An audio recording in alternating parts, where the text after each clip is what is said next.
Tengan todos muy buenos días, sean ustedes bienvenidos a una nueva tele-IS denominado ¿Cómo prevenir el cáncer de colon? El tema dedicado el día de hoy va a ser dirigido por el doctor César León Vega, quien es médico cirujano oncólogo, médico asistente del Departamento de Cirugía de Abdomen del Instituto Regional de Enfermedades Neoplásicas, es docente de la Escuela de Medicina de la Universidad Privada Antenor Orrego y actualmente es miembro de la Sociedad Brasilera de Cirugía Oncológica. El doctor César León nos va a hablar del tema Conociendo sobre prevención y detección de cáncer de colon y recto. Bienvenido, doctor.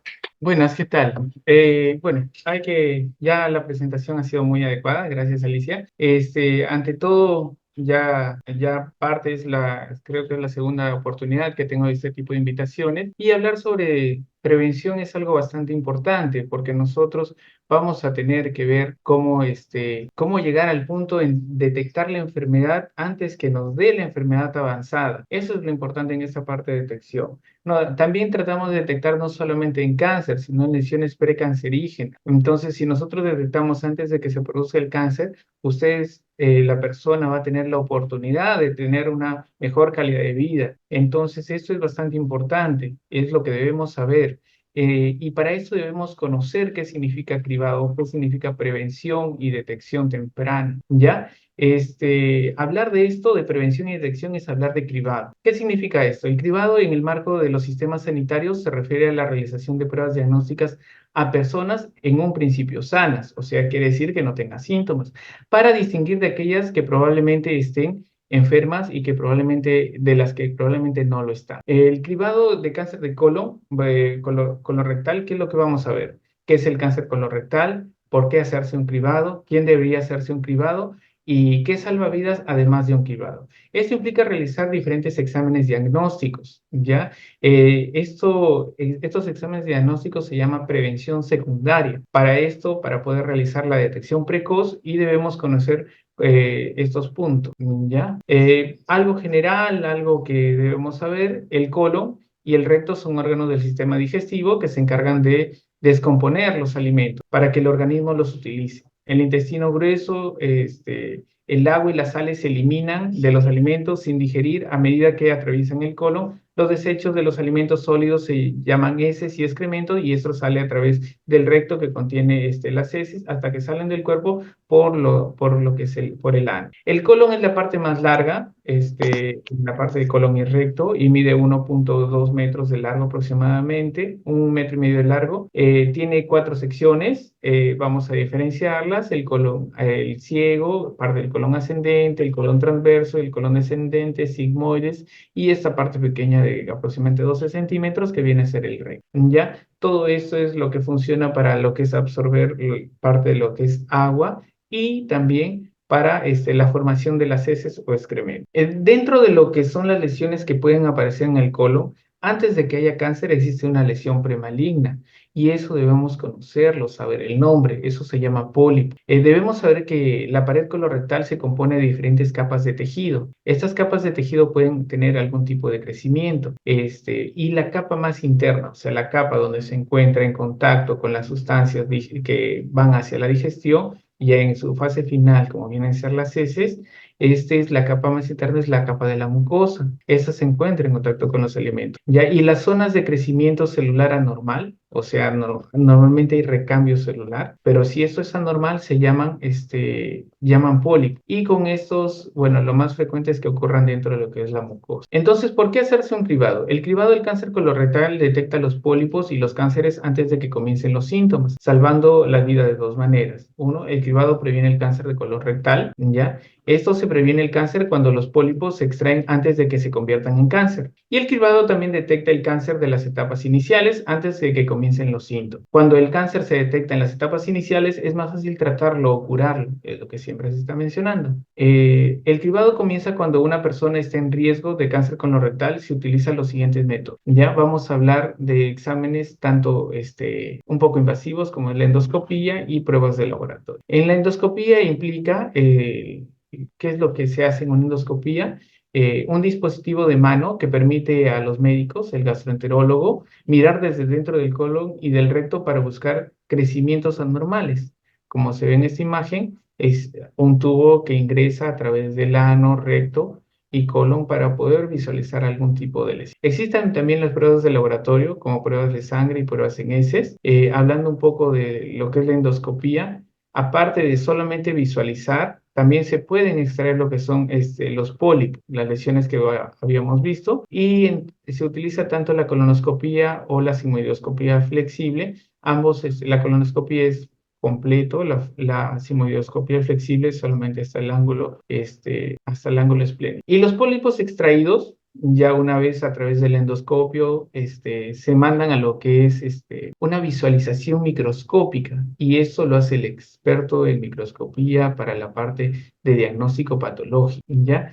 Este médico buscará células cancerosas en el pólipo con un microscopio. Si encuentra las células cancerosas, se hace el diagnóstico de cáncer. Eso debe quedar bastante claro. Entonces, cribado versus diagnóstico. Se realiza un cribado del cáncer si no hay signos ni síntomas de cáncer colorectal. Una vez que hay signos o síntomas, el objetivo de las pruebas es hallar el problema y hacer un diagnóstico. Esa es la diferencia entre un cribado y un diagnóstico. Lo que quiere decir que un cribado va a ser aquellas personas sanas, y los exámenes diagnósticos son para las que ya tienen síntomas y se necesita dar este tipo de diagnóstico. Entonces, ¿qué síntomas se podría encontrar? Anemia por déficit de hierro, excremento con sangre, cambios de los hábitos intestinales, mayor cantidad de deposiciones líquidas, heces acintadas. Son diferentes síntomas que dan, y eso ya no irían a un cribado, sino irían a un diagnóstico. ¿Quiénes deberían hacerse un cribado? Algunas personas son más propensas a desarrollar cáncer colorectal que otras. Existen factores de riesgo, debemos, lo que aumenta los riesgos se llama factor de riesgo. Por ejemplo, un factor de riesgo de resfriarse es el contacto estrecho con una persona que esté infectada. Hay muchos factores de riesgo de cáncer colorectal. Algunos se pueden cambiar, como son los siguientes. Por decir, el comer alimentos altamente procesados, el fumar, el no hacer ejercicios. Otros factores de riesgo que no se van a poder cambiar es la edad, por ejemplo, o sea, antecedentes médicos. Si tiene factores de riesgo, no significa que es inevitable que se desarrolle cáncer colorectal. De la misma manera puede desarrollarse colorectal incluso si no tiene factores de riesgo conocidos. Acá este es un cuadro que se menciona bastante, lo que es el riesgo. ¿Cuándo comienza el riesgo para lo que es cáncer de colorectal? Bueno, hablamos de riesgo normal, riesgo aumentado y riesgo alto. Y según esto vamos a tener la importancia para tomar los exámenes de screening, ¿ya? O el cribado. En este caso tenemos un riesgo normal. Es toda persona que tiene al menos 45 años y no tiene otros factores de riesgo importantes. Entonces, ¿qué es lo que quiere decir? Que el riesgo normal será cualquier persona que ya haya cumplido 45 años, ¿ya? Y vienen los factores de riesgo aumentado. En riesgo aumentado van a ser aquellas personas que tienen un antecedente familiar con cáncer colorectal de pólipos avanzados previos al cáncer. Ha tenido cáncer colorectal o pólipos que aumentan el riesgo de cáncer, o tiene alguna de estas enfermedades intestinales inflamatorias, como es colitis ulcerosa, colitis de Crohn. Y los que son de riesgo alto son algunos personas que tienen síndromes, como va a ser el síndrome de Lynch, el síndrome de poliposis o como poliposis adenomatosa familiar. Hay otras medidas que se pueden tomar para prevenir lo que es cáncer colorectal. Bueno, acá se mencionan el uso de aspirina. No se recomienda como uso continuo, pero se ha visto que es un factor protector el consumo de aspirina.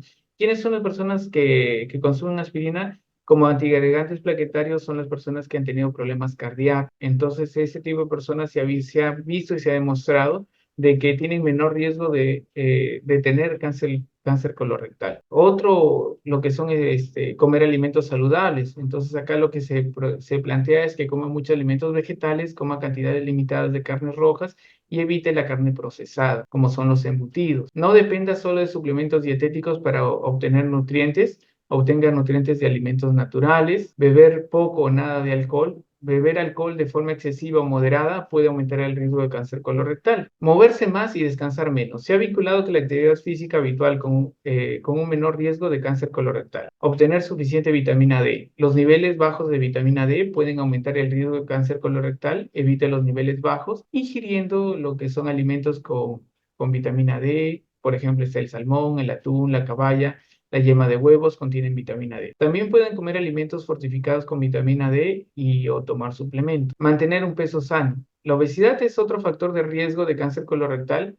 Un índice de masa corporal entre 18,5 a 24,9 se considera un peso normal. Controlar su peso, la dieta, las calorías y los niveles de actividad pueden ayudar a cumplir las metas de estar sano. Dejar de fumar. Hay terapias que ayudan a dejar de fumar. Los medicamentos pueden ayudar a tener el deseo compulsivo y los síntomas de abstinencia. El cáncer de colon no espera y usted tampoco debe. Durante la pandemia del COVID, bueno, ya hace un tiempo, la cantidad de personas que se hacen un cribado de cáncer recomendados había disminuido. Los cribados perdidos pueden llevar a un diagnóstico tardío y oportunidad para una cura de los pacientes. No espera ni descuide su atención sanitaria rutinaria y cuídese de usted mismo haciéndose los cribados de cáncer de rutina. Ya con esto hubo una implicancia que en el tiempo que hubo la pandemia, los pacientes dejaron de hacerse lo que es el cribado y con esto la población ya se detectaba más lo que son lesiones avanzadas. Entonces, como ya hablamos de los pacientes con riesgo normal, vamos a ver cuál es su criterio de cribado para este tipo de pacientes, o sea, toda persona mayor de 45 años. Se plantea que existen las pruebas visuales y las pruebas de heces fecales. En cuanto a las pruebas visuales, tenemos la colonoscopía. Existen lo que es el pro y contra en la colonoscopía. El pro, que es un cribado de un paso, no se requiere ninguna prueba adicional. Y los intervalos entre examen y examen es bastante largo. O sea, quiere decir que si una persona con riesgo normal se hace una colonoscopía, posterior, la siguiente colonoscopía que se tiene que realizar va a ser dentro de 10 años, ya si es que no se encuentra en lesión. Los contras, bueno, necesita una preparación, se utiliza sedación, puede haber lo que es sangrado, infecciones o a veces lesiones del colon. Existen los otros, lo que son las pruebas de heces fecales, como la prueba basada en guayacol de alta sensibilidad y la prueba de inmunoquímica fecal. Eso es solamente la recolección de las heces. No hay otras especificaciones. Son parte de la alimentación para que no haya falsos negativos y se necesita una colonoscopía ni los resultados son, bueno, en contra sería que si una vez que tienes que uno de estos exámenes ha salido positivo, vas a tener que hacerle se tiene que realizar una colonoscopia, ¿ya? Es menos preciso que las pruebas visuales y los cribados frecuentes incluso si los resultados son normales. ¿Qué quiere decir? Que esto se tendría que realizar anual, ¿ya? Acá tenemos lo que se refiere al riesgo normal, ¿cuánto es el intervalo? Quiere decir que si un paciente cumple 45 años, se realiza la colonoscopía. La siguiente colonoscopía sería a los 55. La sigmoidoscopía flexible, el cribado se plantea entre 5 a 10 años y las pruebas basadas en lo que es el guayacol de alta sensibilidad es anual. En cuanto a los antecedentes familiares, el cáncer colorectal no es hereditario en la mayoría de las familias. Aproximadamente 1 de 3 personas con cáncer colorectal tiene un pariente que también lo tuvo y los antecedentes familiares elevan el riesgo, pero eso no significa que es inevitable que desarrolle el cáncer colorectal. En cuanto a los entes de alto riesgo, debemos conocer quién, por decir, si yo tengo, yo estoy en esta parte, ¿quién es mis parientes de primer grado? Vienen a ser los padres biológicos, los hermanos de padre y madre y los hijos biológicos. Los parientes de segundo grado vienen a ser los abuelos, tíos y tías, medios hermanos, sobrinos, nietos, y los parientes de tercer grado vienen a ser el resto.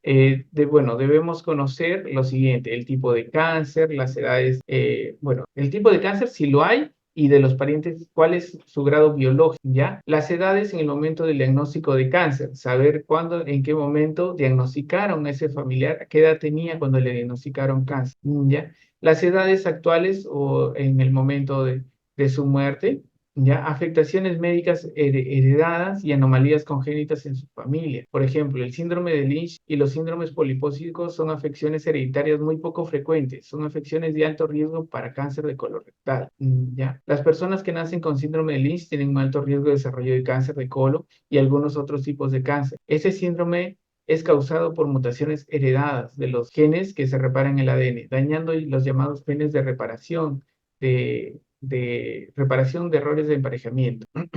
La poliposis adenomatosa familiar es un síndrome hereditario raro que puede causar lo que es la formación de cientos o miles de pólipos en el colon y recto. Los pólipos comienzan como crecimientos benignos, no cancerosos, pero con el tiempo pueden convertirse en cáncer de colon. Es probable que el cáncer se desarrolle a los 50 años en personas con poliposis familiar clásica, y solo alrededor de 1 de cada 100 personas de cáncer de colon tienen poliposis familiar adenomatosa. Entonces, el cribado de cáncer colorectal comienza con mayor frecuencia antes de los 40 años si su familia tiene cáncer colorectal o pólipos previos, pero no tiene ningún síndrome de cáncer hereditario. Y puede hacerse el recribado luego de 5 años si no se encuentra ningún pólipo. Los antecedentes con riesgo aumentado. La mayoría de las familias con antecedentes de cáncer colorectal no tienen un síndrome de cáncer hereditario. De estas familias, la causa del cáncer no está clara. Las causas del cáncer pueden ser los genes compartidos, los hábitos compartidos o en cuanto a los antecedentes de familiares de cáncer colorectal, los antecedentes familiares de adenoma,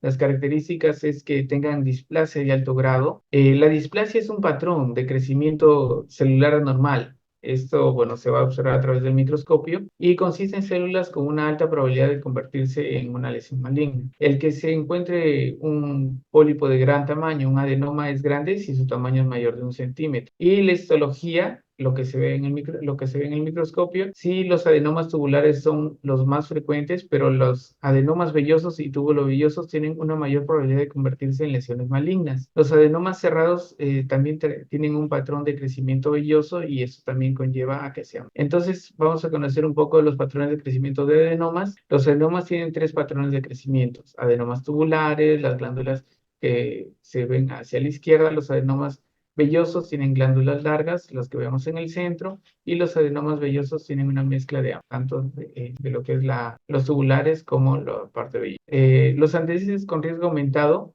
Bueno, otros antecedentes con riesgo aumentado son antecedentes familiares de pólipos cerrados sésiles. Su riesgo aumenta si su pariente de primer grado ha tenido un pólipo cerrado sésil. Es uno de los varios tipos de pólipos que tienen un patrón celular dentado o cerrado. Al igual que los adenomas, los cerrados sésiles tienen un riesgo aumentado de cáncer. Un pólipo cerrado sésil tiene una o ambas de estas 2 características. En cuanto a la displasia, los pólipos cerrados sésiles pueden tener un foco de displasia. Estos pólipos se denominan pólipos cerrados sésiles con displasia. Gran tamaño. Los pólipos cerrados sésiles es grande si su tamaño es mayor de 1 centímetro. En cuanto al cribado según los antecedentes familiares, o sea, de riesgo aumentado. Si uno más de los parientes de primer grado han tenido cáncer de colon rectal, se va a realizar a los 40 años o 10 años antes del diagnóstico del pariente. Y el recribado va a ser a los 5 años. Uno o más de los parientes de segundo o tercer grado se plantea como una persona de riesgo normal,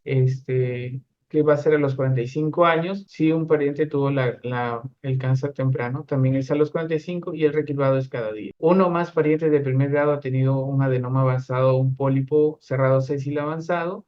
Eso se plantea como desde los 40 años, la colonoscopía, y a la misma edad de su pariente cuando recibió el diagnóstico. El recribado cada 5 años, de 5 a 10 años. ¿Qué son los pólipos cerrados? Tienen un patrón celular dentado.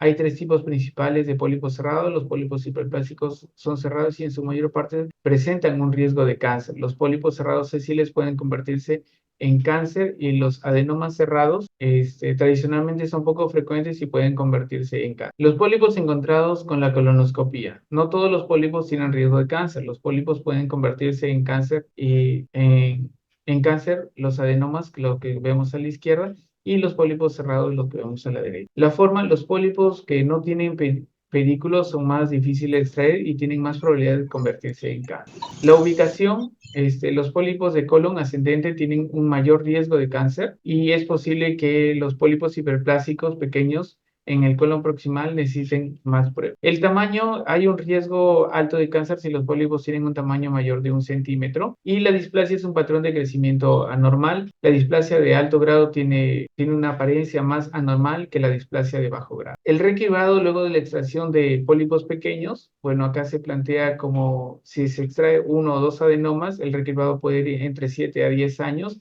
y luego si es que no se encuentra nada, cada 10 años. Si hay uno o dos pólipos cerrados sésiles, a los 5 años y luego a los 10 años. Un adenoma cerrado tradicional, 3 años y luego 5 años. Uno o dos adenomas avanzados, displasia de alto grado, histología tubulovellosa, se plantea que sea a los 3 años, uno o dos pólipos cerrados con displasia a los 3 años y luego a los 5 años, y de 3 a 10 adenomas o pólipos cerrados sésiles, también a los 3 y a los 10 años. Si hay 11 o más adenomas o pólipos cerrados sésiles, se plantea que debería ser entre 1 a 3 años el cribado. Y la gran cantidad de pólipos parece indicar que tienen un síndrome de poliposis, y si en las pruebas genéticas se muestra que no es así, no se realizan y se tendría que hacer un recribado. En cuanto a los pediculados, se tiene que realizar cada 3 años. El pólipo sésil, plano o hundido sin características adicionales, entre 1 a 3 años y luego se vuelve a hacer a los 3 años. Y un pólipo sésil plano o hundido tiene un riesgo aumentado de recidiva. Si se extrajo más es por pedazos, y tendría que hacerse una colonoscopia a los 6 meses, al año y a los 3 años. Un pólipo sésil plano o hundido tiene factores de riesgo de cáncer invasivo, no se extrajo por completo, es posible que lo deriven a un experto en endoscopía de pólipos grandes o a un cirujano para hacer el tratamiento quirúrgico. Eso sería todo en cuanto a lo que es el diagnóstico, Doctor César. ¿sí? Muchísimas gracias, doctor. Por parte de los participantes, no sé si tuvieran alguna pregunta. Licenciada Marjorie, de repente en su chat le está llegando alguna pregunta. Sí, buenas A tardes. ver, señorita Camila, le damos pase para que pueda hacer la consulta. Buenas tardes. Quería hacer una consulta. Por ejemplo, ¿no? En caso de que los pólipos fueran localizados a nivel gástrico, ¿eso también implicaría para realizar el cribado o no? Sé que está un poco diferente al tópico central, que es acerca de cáncer en colorectal, ¿no? Pero como está relacionado con el sistema gastrointestinal, le consulto. ¿Sí se me escuchó? Muchas gracias. El Doctor, audio se escuchó un poco lejos, no sé si podrá repetir, disculpe. Ok, sí, ya, sí, quería consultar en caso de los pólipos que estén ubicados a nivel gástrico. Yo sé que se aleja un poco en cuanto al cáncer colorectal, pero como está relacionado con el sistema gástrico, quisiera saber si esos también pueden afectar, ¿no? Claro, bueno, no varía mucho lo que es la detección, bueno, es la parte del colon, pero en cáncer gástrico las lesiones polipósicas también tienen cierto grado de diferenciación. La recomendación es retirarlos de igual forma y ver las características si son malignos o no. Ya, los pólipos mayores de 1 centímetro deberían ser extirpados, tanto sea vesícula o tanto sea de colon. En vesícula sería colecistectomía y se recomienda que sea en manos de expertos, o sea, personas que sepan qué características podrían encontrar y cómo debería hacerse este tipo de tratamiento. muchas gracias, Genial, doctor. Espero haber ayudado en algo. O sea, la recomendación es extraer el pólipo, sea bien endoscópica, y ver las características. Y según eso tomar la decisión. ¿Ya? Sí, muchas gracias. Listo. Doctor, tenemos también preguntas en el chat. Dice que una pregunta, la más común en el primer nivel por el temor en los pacientes con constipación crónica, es ¿cuál es la forma correcta de responder ante estos pacientes? Disculpe, ¿podría repetirlo? ¿Cómo? No sé si el joven Julio César puede plantear su pregunta. Julio César, me parece que quiere ver cómo contestar a los pacientes que acuden cuando tienen constipación crónica, si tiene algún factor de riesgo con algún tipo de cáncer de colon. La constipación crónica como factor de riesgo de cáncer de colon. Ya, constipación crónica, bueno, se refiere a un estreñimiento. Eh, por lo general no está tan relacionado, ¿ya? Más es otro, lo que se llama estilos de vida, pues, ¿no? Lo que es consumo de carnes rojas, embutidos, eso sí tiene un factor más asociado o agregado a lo que son lesiones premalignas. Ya los otros pueden producir, y se preguntan, ¿las hemorroides pueden convertirse en cáncer de colon? No, cáncer recto no, tampoco. No es la naturaleza de que un hemorroides pase a eso. Sí va a producir lo que son molestias, porque es dilatación de las venas en la zona de la parte baja, pues, ¿no? Hacia el recto, y a veces producen sangrado, pero no es la naturaleza o la evolución natural. ¿Ya? Muchas gracias, doctor. También es la misma respuesta que está solicitando Melita. Nos menciona María Sánchez, ¿el síndrome de colon irritable está relacionado con el cáncer colorectal? Gracias. El síndrome de colon irritable es un síndrome de descarte. Tal vez algunos amigos gastroenterólogos puedan definir esa parte, pero no es algo que se diagnostique normalmente o sea común, es como ya un síndrome de descarte. Ya comienzas a evaluar o valorar diferentes partes de cómo está funcionando el organismo y presenta estas alteraciones. Ahora, estas alteraciones son más metabólicas, más está relacionado con las colitis, ¿ya? Y eso lo mencionan como factores de riesgo. Ese, no sé si pudieron ver, era un riesgo moderado. Se considera un riesgo aumentado, diré, se considera lo que son las colitis ulcerosa o colitis de Crohn, ¿ya? Principalmente el colon irritable no plantea mucho a que pase de un factor de riesgo.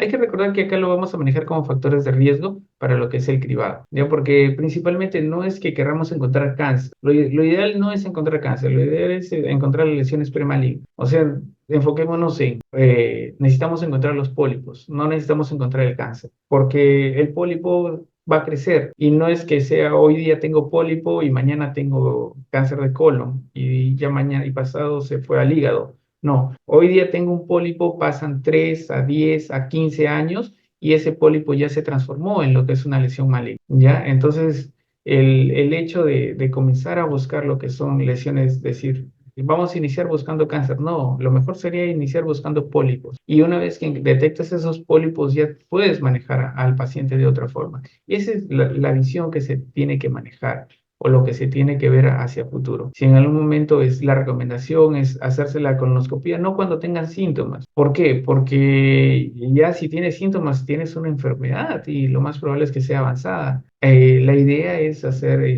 antes de que tengas esas síntomas, esos molestias, ¿ya? Entonces en personas sanas.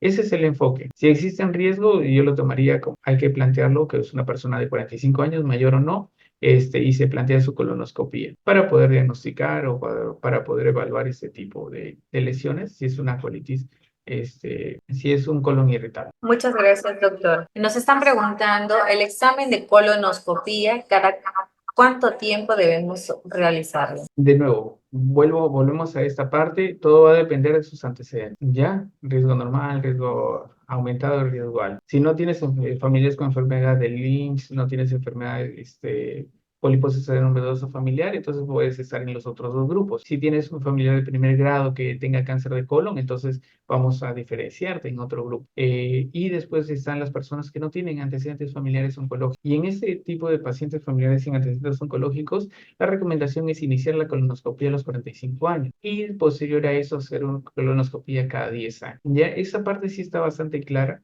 Es el screening normal que se utiliza, ya son guías internacionales.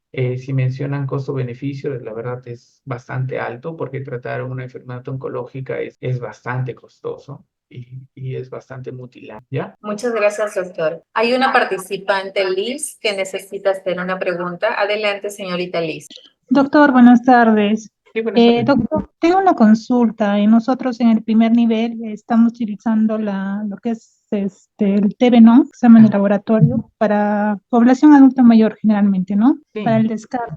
Quería hacer la consulta con la población mujer, que está un poco olvidada. Quería saber si el TB-NOM hay alguna edad, por así decirlo, recomendable para el diagnóstico descarte de cáncer de colon. Claro, mira, lo que pasa es que acá vamos a tratar de evidenciar costo-beneficio, ¿ya? En cuanto al test de TB, no creo que es un test bastante barato, pero la detección para cáncer de colon o pólipos es bien baja, más si es pólipo, casi nula, ¿ya? Entonces, nosotros si el primer nivel de atención, lo que hablamos es la detección, ¿no? En cuanto a detección, se plantea que debería realizarse, pues, ¿no?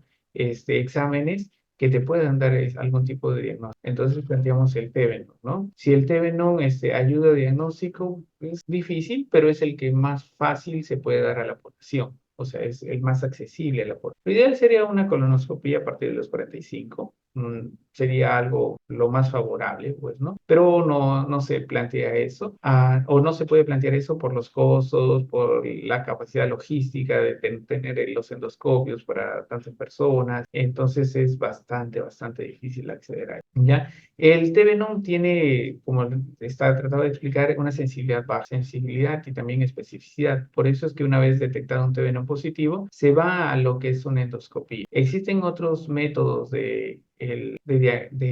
para poder manejar o visualizar si hay sangre oculta en heces. Existe el test de ADN de heces fecal, ya es un poco más costoso y se realiza cada 3 años. El TB no tienes que realizarlo anualmente porque como tiene una baja sensibilidad, es mejor hacerlo cada periodo más corto, ya hasta que detecten en cierta población. Ahora, la población que se va a aplicar, si lo están aplicando en adulto mayor no hay ningún problema, pero también se puede aplicar desde los 45 años. Ahí en una parte mencionó que el mejor estudio sería la colonoscopía, los estudios de visualización, que tienen sus pros y contras. Y los otros son los estudios de laboratorio, que vendría a ser el test de Guayacol, ultrasensible o la inmunoquímica fecal, ¿ya? Entonces, ambos tienen sus valores, pero recuerden que al final, si uno de los últimos que he mencionado tiene un valor positivo, tiene que pasar a la ecografía porque la detección de esta parte de sangrado va a ser a través de la colonoscopia, ¿ya? Y ahora, ¿cuál sería el beneficio? Bueno, pues no es invasivo. Entonces, ¿a quiénes le beneficiaría más si es la población adulta? La colonoscopia no se hace a todos los pacientes, tiene que tener un límite de edad. Ya el límite de edad que se plantea son 75 años. Si después de eso, bueno, se le hace su última colonoscopia, las personas adultas mayores que ya no accedan por las comorbilidades que te lleva una colonoscopia, sería lo ideal un test de TB, un test de inmunoquímica fecal, el ultrasensible, ¿sí? Gracias, doctor. Hay una consulta acá, dice, ¿la presencia del megacolon puede indicar la posibilidad de algún cáncer de colon? Las características anatómicas del colon puede ser un dólico megacolon, que son características tanto de los colon en la Sierra del Perú. Entonces hablamos de que es una anatomía ya alterada, más no hay afectación de lo que es la mucosa. Los cambios de estilo de vida o las lesiones se dan por el desarrollo o alteración de la mucosa. Esa es netamente una distensión del colon o el crecimiento del colon, si es un dólico megacolon o si es un megacolon congénito, no implica un riesgo aumentado hacia cáncer de colon. Muchas gracias, doctor. El participante Doris Gallego está levantando la mano. Adelante, Doris Gallego. Sí, buenas tardes, doctor, yo le quería hacer una consulta. Mira, lo que pasa es que a mi abuelito ya le han detectado cáncer, pero lo que pasa es que primero a él se le hizo una colonoscopía y donde sí se le detectaron lo que eran los pólipos. Tenía bastante en el cono transverso, sismoides y no recuerdo el otro. La cuestión es que él tenía dolor para hacer sus necesidades, ¿no? Dolor y ardor y malestar al sentarse y se había deprimido mucho. Lo trajeron acá, le hicieron el examen de la colonoscopía, la cual solamente se le dio medicina para la inflamación, el dolor, pero pasaron los días y él seguía irritado, ya no podía estar tranquilo. Entonces, nosotros optamos por llevarlo a un urólogo, el cual el urólogo le hizo exámenes para PSA, lo que es próstata, y en ese examen fue que le detectaron que más bien tenía también un tumor que estaba oprimiendo la parte de atrás de la próstata, el cual era que él tenía, por esa razón tenía dolor para hacer sus necesidades. Dijeron que era de urgencia, que tenía que operarse, que no dejar pasar mucho tiempo porque era un tumor, ya prácticamente era un cáncer que estaba avanzando pasos gigantescos y que por lo cual no podía esperar. Entonces se le hizo la cirugía con láser y duró algo de 1 hora aproximadamente. Y bueno, él tiene 81 años, salió bien de esa cirugía, actualmente está recuperándose, llevándose sus controles, solamente con medicina, pero la inquietud que queda de nosotros es ¿qué pasa, no? Con los pólipos, ¿tiene que ver o...? Porque para eso no le han dicho nada, ya incluso no se le ha recetado medicina y él aún ya no tiene ese dolor constante de antes, ya puede ser normal sus necesidades y todo, pero tiene ahí ese dolor latente, así, o sea, es un dolor tenue, sí, lento, pero ahí está constantemente. Y la medicina que se le está dando, no le ha pasado ese dolor, ¿no? Y también relacionado a su alimentación, usted dijo que evitar todos los embutidos, ¿no? Quería preguntarle en caso de la leche, porque él constantemente, como es mayor, ¿no? El doctor ha dicho que ya le den todo lo que él pide, ¿no? Que le den calidad de vida porque le queda un poco tiempo, Ya. nos ha dicho. Pero él, no Bueno, sabemos si la es que lleva. poliposis bueno, debes tener la cantidad exacta de cuántos pólipos se han encontrado y si alguno de ellos ha sido extraído, ¿ya? Porque eso debemos tener las características y según eso hacer un seguimiento. La parte urológica, bueno, ya lo han estado viendo y la parte de consumo de lácteos no implica mayor, probabilidad de lesiones hacia la parte del colon, pero sí se necesita estudiar lo que son los pólipos. La recomendación ahí sería que bueno, ya tiene una colonoscopía, no tienes mayor información sobre la colonoscopía, solamente que encontraron pólipos, recomendaría que se haga una nueva colonoscopía. Edith Taco Churata tiene una consulta. Adelante, Edith Taco. Edith Taco. Aló, doctor, muy buenas tardes, buena ponencia, muchas gracias. Una consulta, yo tengo mi mamita, de 89 años, ya, el estilo de vida, como usted sabrá, a veces ya últimamente es muy sedentario y ¿qué se llama? Y sufre de estreñimiento. Y bueno, lo llevamos al médico todo y bueno, como usted dijo, el estilo de vida, pero ¿cuáles serían los síntomas de un cáncer del colon, por decir, para nosotros prevenir y de acuerdo a los alimentos o qué sé yo, ¿no? Doctor, no sé si podría ayudarme en ese caso. Hola, hola. Ya, para lo que es diagnóstico de cáncer de colon se había presentado como que es anemia, ¿ya? Uno de los síntomas, o palidez en este caso, si lo quieren mencionar como síntoma. Lo otro sería las deposiciones con heces, con sangre, ¿ya? Eso principalmente podría plantearse como algo, ¿ya? Muchas gracias, doctor. Gracias por la respuesta. Gracias, doctor. Sí, ya no tenemos ninguna pregunta por parte de los participantes, ni a través del chat, ni con la manito levantada. No queda más que agradecerle, doctor César León Vega, por la presentación del día de hoy que nos ha dado a conocer. Agradecerle a la licenciada Marjorie por el apoyo también que está acá con ustedes. No sé si tiene algunas palabras, doctor. Sí, bueno, gracias siempre por la invitación. Se agradece para poder estar presente y apoyar en lo que es esta parte de capacitación. Esta parte de prevención es bastante importante, ¿ya? Porque tratamos de concientizar a las personas que no es solo la detección de cáncer, sino es la detección de las lesiones precoces o las lesiones que dan a esta enfermedad. Así que la recomendación va a ser esta, háganse sus exámenes preventivos oncológicos, que eso va a ayudar a que tengas una mejor vida. Y siempre hay que mantenerse haciendo ejercicios, alimentándose correctamente. La recomendación no comer embutidos. Esa es una muy buena recomendación. Eso es para la parte de cáncer de colon. ¿Ya? Agradezco y hasta la próxima oportunidad. Muchísimas gracias, doctor. Nuevamente agradecerle de parte del Departamento de Promoción de la Salud, Dirección de Control del Cáncer, por la magnífica participación que ha tenido el día de hoy.